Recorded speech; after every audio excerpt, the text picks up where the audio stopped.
You're listening to Marketing Impressions, brought to you by M. Roberts Digital.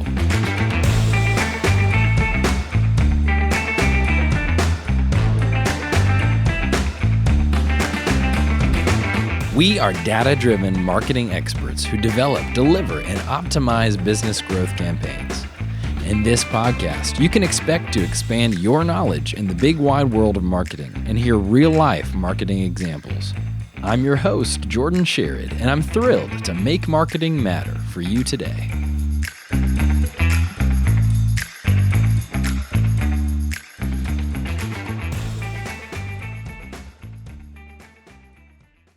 Hey there, friends. This week, I am joined once again by the ever so talented Shauna Yaki, and we are talking about branding. So, Shauna, what I immediately think of when I hear the word branding, since we're in Texas, is I just keep thinking of how, cows are branded. You mean like Chick-fil-A? No, no. Okay. No. Like a rancher literally brands a cow. Oh, like, ouch, okay. We're talking about branding and cows, and I automatically think of Chick-fil-A. Good. Yeah, that's funny. Because they have great branding. They do. I wonder if that was a story. Like, there's some rancher anyway, and that's funny. So, with an actual rancher that, they sear their cow with like a logo or initials or something like that. Why do you think the farmer does that? To identify their animal. Uh-huh. So if their animal gets out, the person, neighbor, whomever knows that they can take that cow back or the animal back to the rancher. Yeah. Because usually the ranchers, I think, I'm not from Texas, so I'm okay. But I think that's why the ranchers put their brand on their, the fence or the gate before you get into their place, so that way you can see it. Yes. And it's that visual, that recognition that's, okay, this is where this cow belongs. Yes. Yeah. Oh, yeah, absolutely. Yeah, no, and I feel like, branding for companies is kind of like that, but just hopefully not as painful and nothing to do with cows, unless you're Chick-fil-A. No cows were hurt in the filming of this. Yes. So this is a very general question, but in the realms of marketing, what would you say are the components of a company's brand? Definitely color. Okay, color. Visual, so your logo. Yeah. And then any typography, which is basically just a fancy way of saying fonts. Mm-hmm. Okay. Yeah. And there's also other elements like on placement and everything else, so that way you're always seeing it in the same place each time. Right. And it can even be imagery and associated like photos. Like, do you always use stock photos? Do you only use, real life photos? Right. And what's the feel of those photos? Yeah. So is it something that's always happy? Is it something that's more serene, tranquil? Like, what's the feel, the vibe, if you will? Because that's the hot word right now, the vibe. What's the vibe of that particular company? Yeah, and even your it's funny to say this, but like your accent, like how you talk online, like are you super loosey goosey, like you kind of use slang in the way you talk just to relate to people, or are you like a very proper like corporate business? No bad words.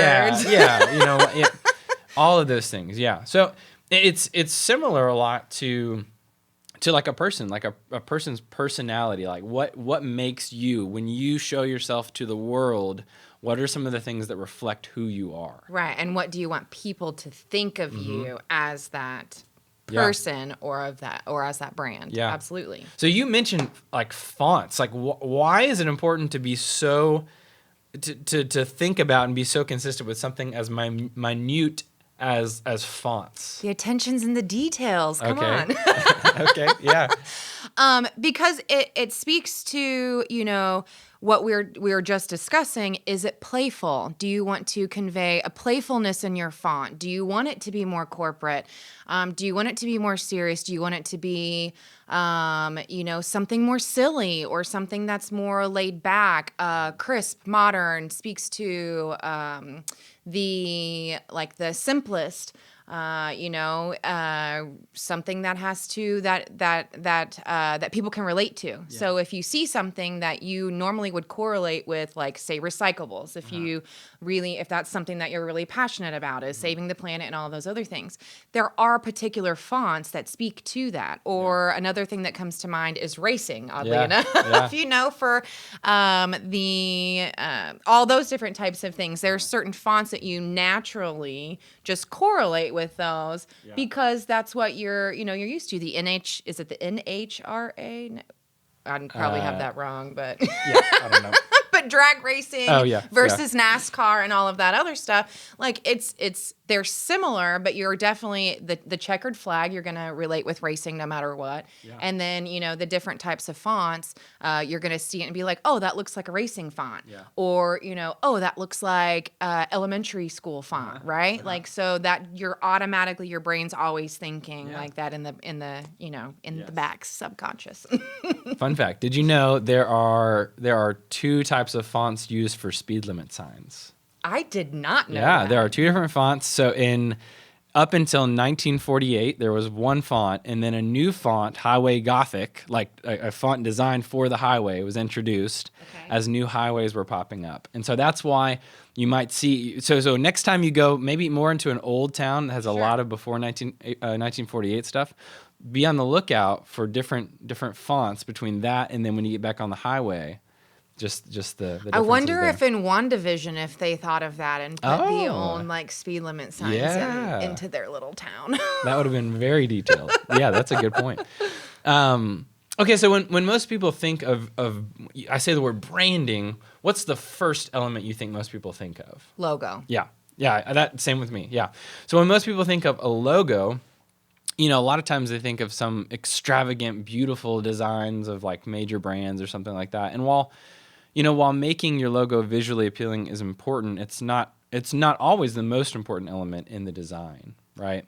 Your message is equally important. Again, like we talked about, what you are portraying in your logo is important. What are you actually communicating? When someone looks at your logo, what are you communicating even before you add the text? So you might already know your business name, but before you add the text of your business name with whatever design you have, what are you communicating when you have any text? So anything do you have to say on that, Shauna? No, but Okay. I mean, logos are the designs of them. The different pieces are definitely very important. Yeah. Very important. Well, so a lot of times we do a branding style guide, right? Especially that's something that we do at the agency, and especially when it's a newer client, a newer business. Yes. So tell us a little bit about what that is, and then what you have the client think through when we're creating that for them. Sure. So I actually brought visuals, and I know those who are listening cannot see, so I will try to explain the best that I can. You always have to think of, like, where's it going? What are you going to be putting it on? Does it go on? Does the same design, which it should, does it correlate well to all of your out-of-home advertising, which is outside, anything outside? Does it correlate to a digital ad? Can you read it if it's shrunk down? Good. Right. Really small. Can you see all the different components of it? Then you're also thinking about how does it look like when it's printed, like on a piece of paper or in the newspaper? Does it lend well to an embroidery piece? Yeah. Can you put it on a ball cap? Can you still see all of the pieces in your logo when you're putting it all on these different things? And if you can't, is there another rendition of the logo that you can use in replace of, so it still gives the illusion to to that same shape, so it's still all that visual identity and that branding, the branding piece to it. Okay, awesome. And a lot of times too, like, if you send over someone your branding style guide, like it's gonna have all the things, right? Yes. Like it's just gonna have. Well, let me ask you this: what is it used for most often? Like, why are you sending a branding style guide somewhere?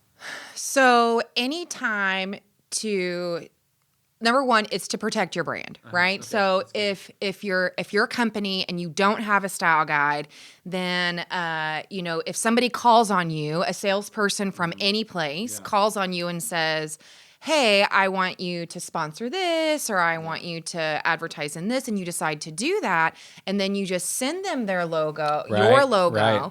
They don't have any way. They don't know how to use it. They don't know what you can and can't do with it. So they're, and if you don't know that these exist, then you run the risk of your logo being used in an inappropriate way, and it either encroaching on somebody else's logo, encroaching on some other font that's in the actual like advertising piece. Your logo then runs the risk of not standing out and being that visual representation of your company that you want it to always have. Yeah, and I actually, so I have an example of this. And this wasn't with us, but a client of ours was lamenting about this exact thing that happened. Was they sponsored this concert series that was just, they put thousands and thousands of dollars in it and sent over their logo, but neglected to give some instructions. And later on, kind of mid-season, they found out that the logo was being like squished into this like slide presentation where everybody could see. And it was just, it looked terrible. I mean, again, we talk about like your logo and your brand is like your face. So imagine like a picture of your face in front of everyone, just like squish, like squunch, it's just bleh. Right. And you don't get a chance to look in the mirror before you go out and show everybody. Exactly. It's just, it misrepresents who you are. It's Absolutely. ugly, and so yeah, protecting your brand is a huge thing, and a style guide does that. That's great.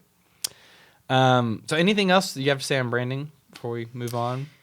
No, it's just it's a very important piece, and be sure to include all of the things that you can think of. A style guide can include your logo, how to use it with other people's logos. So does this, how close can it be to make sure that, like I was talking about before, that it's not encroached upon. You can't stretch it, you can't squish it down. It has a minimum height and width requirement. The different types of like pixel place, like what size in pixels that it can be, how can you resize it, and then always make sure, always make sure that you approve any artwork that you give to anybody else before it's published anywhere.